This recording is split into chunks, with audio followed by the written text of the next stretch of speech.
Oke, selamat pagi ya. Selamat beribadah puasa buat Anda yang menjalani, kalau nggak salah ini hari keempat apa hari kelima ya. Oke, karena ada yang berbeda-beda, ada yang sudah duluan, ada yang belakangan. Oke ya, ini di review untuk mobil Honda Mobilio terbaru ya, Mobilio atau Honda Brio terbaru yang matanya adalah mata sipit ya, sudah terakhir facelift. Ini diorder bohlam-bohlam terbaru ya, punya produk dari Juragan Lampu Juki Welas. Ini diorder sepaket headlamp dan fog lamp ya. Headlampnya ini menggunakan bohlam dual heat Cooper pipe, produk dari Juragan Lampu ya. Di sini ada logonya adalah logo JL ya.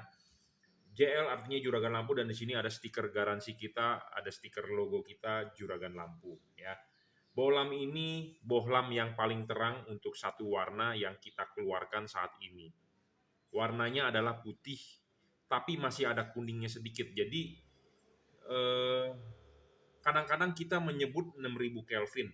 6000 Kelvinnya di produk A dengan di produk B kadang-kadang belum tentu sama. Ya. Nah, ini 6000 Kelvin, tetapi saya masih menganggap ini masih ada kekuning-kuningnya. Kenapa? Karena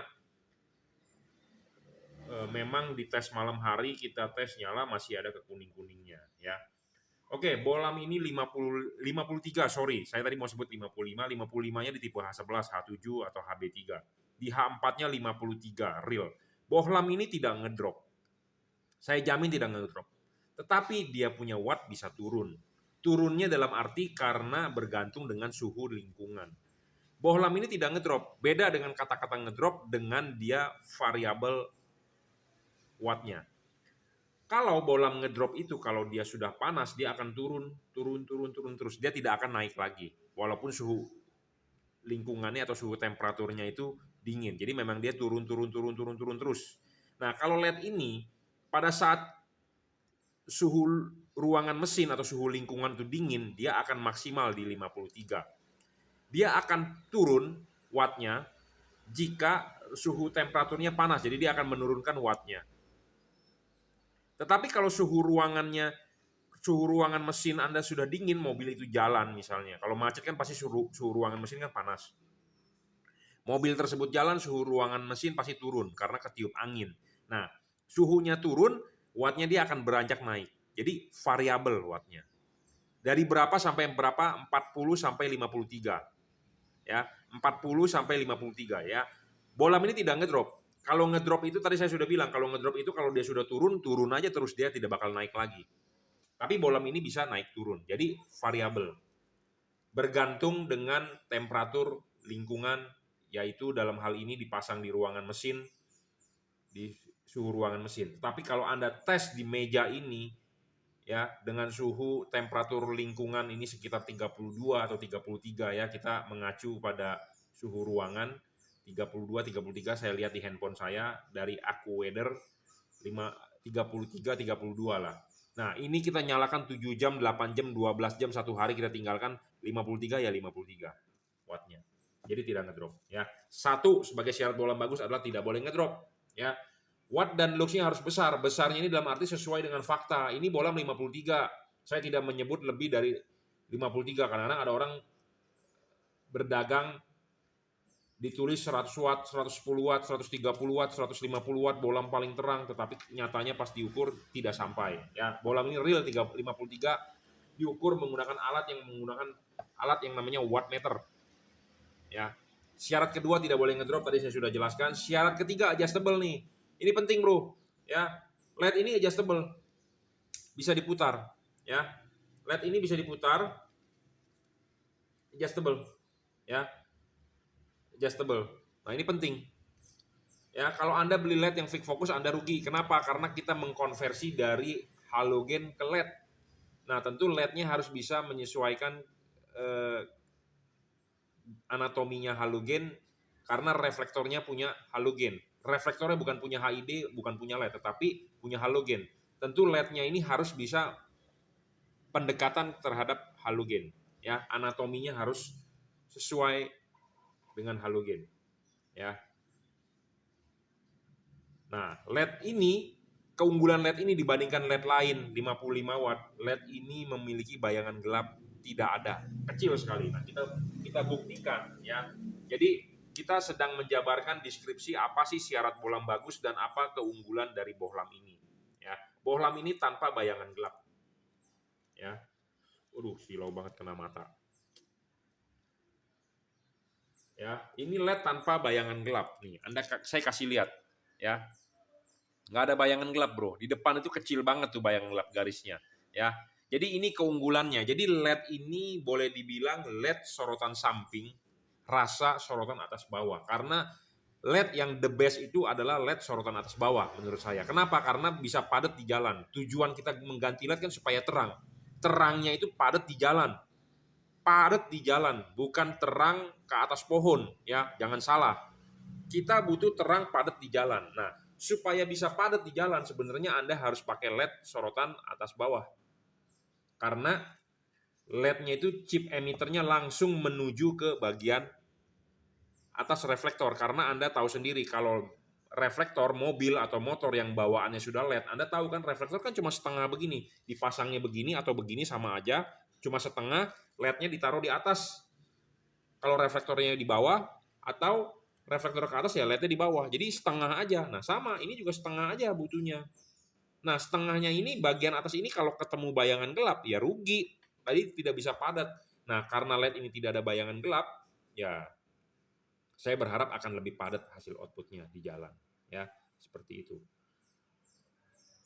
Bedanya dengan merek lain atau yang dijual pedagang lain itu adalah satu di soal bayangan gelap, ya. Nah, selanjutnya adalah soal driver. LED ini tidak pakai driver. Drivernya di mana? Drivernya di dalam, inside. Kalau LED yang ada driver itu adalah balas, ada kotaknya di sini. Nah, kotaknya itu, ya, komponen elektroniknya itu di luar. Nah, komponen elektronik di luar, balasnya itu kena panas. Balasnya itu kena panas tanpa ada pendinginan. Kalau ini di dalam ikut pendinginan di Cooper PCB-nya dan di dual heat pipe-nya dia, dan ada kipasnya, jadi ikut di pendinginan. Kalau yang di eksternal tidak ikut pendinginan. Anda tahu sendiri namanya komponen elektronik, kalau kena panas pasti sifat kerjanya berubah. Ya, Anda kalau nggak percaya Anda main pemancar. Kalau panas apa yang terjadi pemancarnya? Wattnya turun, ngedrop, noise-nya banyak, bandwidth-nya bisa melebar. Ya, kalau Anda pemain pemancar, kalau Anda pemain sound system, Anda punya amplifier, panas, apa yang terjadi? Wattnya ngedrop juga, suaranya berubah, sember, powernya nendang bassnya nggak begitu kencang. Kalau ada buat ngangkat Twitternya suaranya jadi nggak bisa jernih, nggak bisa macem-macem. Nah, sama seperti Anda punya apa? Trafolas. Trafolas kalau ngedrop atau kalau panas, apa yang terjadi trafolasnya? Satu, cepat jebol. Kedua, apinya jadi nggak kencang ampernya. Ya, jadi kalau panas, komponen elektronik itu selalu pasti kerjanya sudah nggak benar. Sama seperti Anda, coba kalau Anda kerja di ruangan panas, disuruh belajar, bisa nggak Anda? Nggak bisa, sama. Komponen elektronik pun begitu. Nah, makanya butuh pendinginan. Selalu saya membahas LED itu soal pendinginan, karena musuhnya LED adalah panas. Panas itu merugikan, ya, merugikan di bidang elektronik. Ya, kalau Anda punya komputer panas, apa yang terjadi? Komputernya ngehang. Kalau Anda punya handphone panas buat main game, apa yang terjadi dengan handphone Anda? Ya, Anda jawab sendiri ya, pasti Anda paham lah. Ya, sama ini juga. Kalau ada balas panas tentu ngedrop, tidak awet, ya. Cahayanya menurun, lifetime-nya pendek. Jadi wattnya itu semu. Wattnya semu. Jadi jangan anggap soal ngedrop itu ada dua hal kalau kita mau tegaskan. Satu adalah watt tidak boleh ngedrop. Kedua adalah cahaya tidak boleh ngedrop. Kadang-kadang LED diukur begini, wattnya tidak ngedrop, tetapi cahayanya turun, ngedrop. Nah, ini dua hal ini tidak boleh sebagai syarat bagus bohlam kedua. Tidak boleh watt nggak boleh ngedrop, cahaya tidak boleh ngedrop. Nah, kadang-kadang kalau yang menggunakan driver di luar, wattnya tidak ngedrop, tetapi cahayanya ngedrop. Kenapa? Karena watt konsumsi daya listriknya adalah tetap sama, tetapi outputnya turun. Nah, makanya saya lebih memilih ini yang driverless, jadi dia di dalam. Bayangan gelapnya kecil, driverless, di dalam, tidak ngedrop, pendinginan, double heat cooper pipe. Nah, di sini ada heat cooper pipe. Heat cooper pipe ini lebih besar dibandingkan bolam-bolam di luar sana yang dijual oleh pedagang lain. Kenapa saya bilang lebih besar? Karena saya memperhatikan, bro. Jadi 2 buah titik ini asli adalah tabung hampa. Tabung hampa itu adalah berfungsi untuk menarik panas. Nah, panasnya itu buat berfungsi menarik, jadi tabungnya ini lebih besar. Makin besar, dia lebih panjang dan lebih besar. Makin besar, makin bagus. Ya, makin besar, makin bagus. Nah, banyak di pasaran kecil, seperti tusuk gigi, lebih kecil diameternya. Dan ini diameternya lebih besar. Diameter tabungnya lebih besar. Ya, jadi pendinginan lebih bagus. Nah, perlu dilihat lagi kipasnya. Diameter kipas ini lebih besar dibandingkan merek lain. Merek lain atau tipe lain kecil. Nah, ini lebih besar. Jadi kipasnya tentu lebih kencang anginnya, lebih banyak debitnya. Sama seperti Anda beli kipas angin, Anda mau yang lebih dingin ya tentu cari diameter kipas angin merek Cosmos misalnya, atau Miyako, atau merek Maspion. Diameternya kan ada 10 inci, 12 inci, 24 inci ya. Tentu kalau makin gede ya anginnya makin kencang. Udah gitu aja dah, saya nggak usah ngomong. Saya tidak membagus-baguskan bolam produk yang saya jual, tetapi dari yang saya bicarakan Anda bisa berpikir dong, Anda kan punya logika. Karena banyak sekali LED di pasaran. Kita mau menjual yang mana? Yang bagus itu yang mana? Karena susah. Anda sendiri pasti susah, bingung. Nah, inilah yang kita mau jual, ya. Yang ini yang kita tawarkan. Karena saya boleh dibilang telat untuk menjual tipe ini. Tipe double heat pipe itu telat. Kenapa? Karena saya mempunyai spesifikasi yang terlalu tinggi, gitu ya. Nggak boleh ngedrop, bayangan gelap harus kecil, driverless, tidak storing, pendinginannya harus bagus, ya, wattnya harus real. Nah, ini saya ketemu baru kita tawarkan kepada Anda. Nah, Anda kalau mau beli boleh, kalau tidak mau beli ya nggak apa-apa, Anda silakan simak video saya, tips saya, ya seperti itu. Ya, jadi kesimpulannya adalah satu, keunggulan ini dibandingkan merek lain, satu dia driverless. Kebanyakan menjual ada driver. Saya tidak suka yang ada driver dengan alasan yang tadi saya sudah sebutkan, karena komponennya tidak ikut pendinginan. Dan Anda ribet untuk memasang karena harus Anda ikat-ikat.